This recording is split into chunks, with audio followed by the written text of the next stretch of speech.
So I guess from 89 to 2005,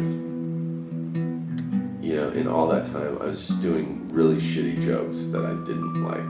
4 or 5 years ago, I was doing a show in Largo. I was sitting backstage, and Janeane Garofalo showed up. So I don't know how, but we like really hit it off. We were talking, and she asked me something about my stand-up or my set or something, and I just kind of unloaded and was like, you know, to be honest, I really don't like any of my jokes. I don't like anything I do. My friend told me that, he's like, dude, there's like an open mic. He's like, you should do stand-up comedy. And I was like, yeah, I should do fucking stand-up comedy. The only thing was I didn't know, you know, I had no joke. Like, I was just like a class clown. I didn't have like written material, obviously. So I was like, I'm gonna do this open mic night. So I sat down and started to fucking write jokes the way that I thought you were supposed to write jokes. Like, I didn't have a voice. I was just writing random fucking jokes. Like, I had some time off last month, so I decided I'd send myself on a vacation someplace I'd never go normally. So I went to Haiti. This is so fucking horrible. So I went to Haiti, and it was odd. As we were flying into Haiti, the captain came on the intercom and said, folks will be landing in Haiti in half an hour. We've started our descent. Just so you know, the weather in Haiti today is 84 degrees with a 95% chance of AIDS. Fucking, I hated these jokes.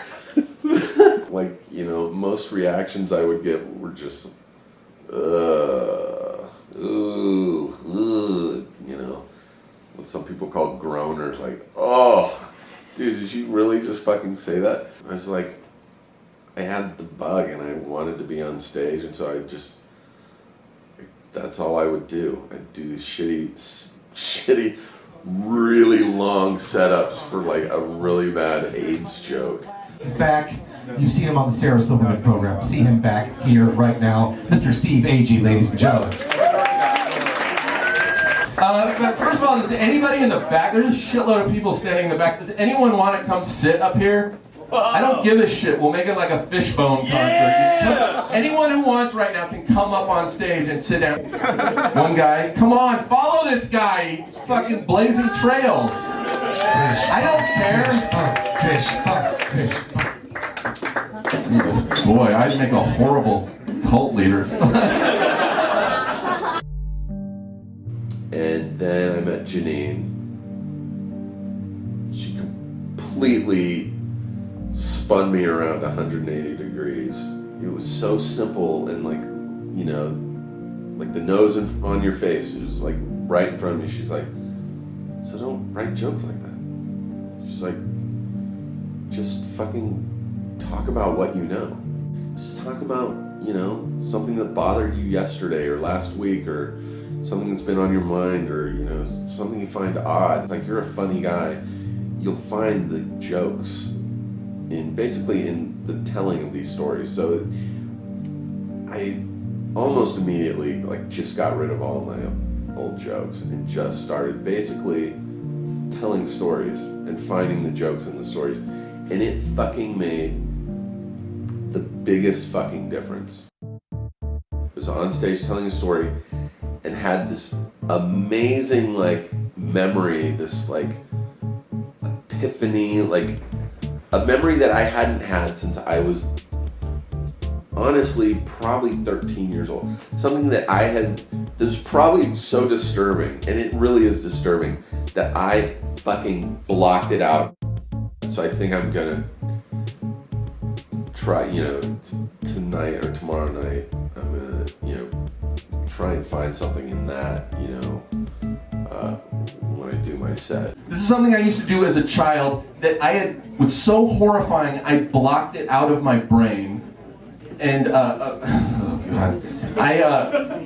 I remembered like a week ago that I used to masturbate into my family's drinking glasses. Are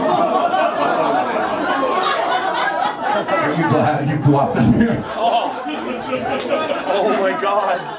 I mean, I didn't do it at the dinner table while they're sitting there. I wasn't like, I wasn't an 11-year-old standing on the table jerking off. It was this weird thing where I grew up in a religious, like, conservative house, and like we were taught in school, in Bible school, that it was shameful to masturbate. So I didn't want anyone to know, so I was afraid to masturbate into a towel or a shirt because, as you know, it gets like hard and crunchy, and like I was like, my mom will know if I do that. So I devised this fucking plan, which I have forgotten about for 30 years, and where I would go in the bathroom, I'd get a cup, I'd get a glass out of the cabinet, and go in the bathroom and jerk off into it, and then dump it in the toilet, rinse it out, and put it in the dishwasher. I thought I was incredibly intelligent as an 11-year-old. Like, it never once occurred to me that, cut out the middleman and just masturbate into the toilet. Now, every time I get a drink, I'm playing Russian roulette, like, I hope not. All right, that went better than I thought it would. Before Janeane told me, to just be conversational and talk about real things, I never would have mentioned that story. I wouldn't even have told that story to my friends in private. You know what I mean? But something, when Janeane told me that, it was like she gave me a key and to open a door to just being completely free. And finding out that the world's not going to end. The world's not going to end if a few people know I jerked off into some drinking glasses. You know what I mean? It's, life goes on. I'm not breaking new ground. I'm not a trailblazer. I'm not Louis C.K. I'm not Jim Gaffigan. I'm not Chris Rock. I know I'm never going to be on a level of those guys. There are very special people in the world that's what they do, and they were meant to do that, and they do it really fucking good. And that's them. I realize I'm not going to be, but I can be better. I'm definitely better than I was 10 years ago, a lot better than I was 10 years ago. 10 years from now, I might have a completely different voice. I might have found a different angle. But for me right now, it seems to be clicking. Whatever I'm doing is clicking, and I'm finding jokes a lot easier, stuff that I'm really happy doing. Thank God my parents are really old and don't use the internet, so that, I'll hopefully never see or hear about this. I will probably never tell my parents that I jerked off into the drinking classes, because they'll never let me back in the house, or they'll always have to monitor what I'm doing. Like, Steven, what are you doing in the bathroom? There's no glasses in there, is there?